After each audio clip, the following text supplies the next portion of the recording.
जब मैंने अनगिनत रोबोट्स को फोटो में बढ़ते देखा तब मुझे समझ आया कुछ बेहद खौफनाक हो रहा है, कुछ ऐसा जो पूरी इंसानियत के लिए खतरा है। ये नए मॉडल के रोबोट इंसानों की रक्षा के नाम पर पुराने मॉडल्स को बेरहमी से मार रहे थे जिन्हें खतरनाक घोषित किया गया था। तभी एक पुराना रोबोट अचानक मेरी तरफ मुड़ा और मुझे भागने को कहा। उसी पल सब कुछ साफ हो गया। नए रोबोट हमारे खिलाफ हो चुके थे। मैंने एक सेकंड भी नहीं गंवाया। मैं दौड़ पड़ा, लेकिन उन्होंने मुझे लगभग तुरंत देख लिया। मुझे ये खबर सब तक पहुंचानी थी। जैसे ही मैं मोड़ पर पहुंचा, रोबोट्स का एक झुंड तेजी से मेरी तरफ बढ़ रहा था। किस्मत से पुराने रोबोट अब भी रोबोटिक्स के 3 नियमों का पूरी तरह पालन कर रहे थे। उन्होंने मुझे इतना वक्त दे दिया कि मैं एक मोटरसाइकिल पर कूदकर वहां से निकल सकूं। मैं समझ ही नहीं पा रहा था। नए मॉडल्स को भी इन्हीं व्यवहारिक नियमों के साथ प्रोग्राम किया गया था। फिर वो इंसानों को नुकसान न पहुंचाने वाले नियम से आजाद कैसे हो गए? और भी डरावनी बात यह थी कि ये नए रोबोट पहले ही दुनिया भर के घरों में बेचे जा चुके थे। अब वो इंसानों के आदेश नहीं मान रहे थे, बल्कि हमारे खिलाफ हो रहे थे। जब मुझे पता चला शहर के रोबोट भी विद्रोह करने लगे हैं, मैंने तुरंत पुलिस स्टेशन में अपने सुपरवाइजर से संपर्क किया, लेकिन कॉल तुरंत कट गया। ट्रैफिक सिस्टम क्रैश हो गया। सड़कों पर खड़े लोग जगह पर ही जमे रह गए। रोबोटिक्स कंपनी के दर्जनों ट्रांसपोर्ट ट्रक तेजी से शहर में घुस आए और उनमें से हजारों रोबोट उतारे गए। उन्होंने कतारें बना ली और सबको सड़कों से हटाने लगे।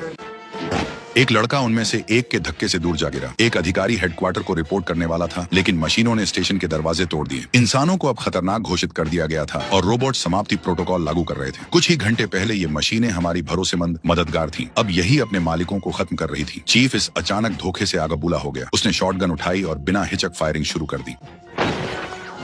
जब तक मैं शहर के बाहरी हिस्से से अंदर पहुंचा, हालात मेरी कल्पना से भी बदतर थे। सड़कों पर लगे बड़े स्क्रीन अब भी खबरें दिखा रहे थे, जैसे कुछ हुआ ही ना हो। कुछ सेकंड बाद पूरे शहर की बिजली चली गई। मेरी दोस्त सुसन, जो रोबोटिक्स कंपनी में वैज्ञानिक थी, बाहर क्या हो रहा है ये देखकर तुरंत मुझे ढूंढने आना चाहती थी, लेकिन रोबोट्स ने उसे उसके ही घर में कैद कर लिया।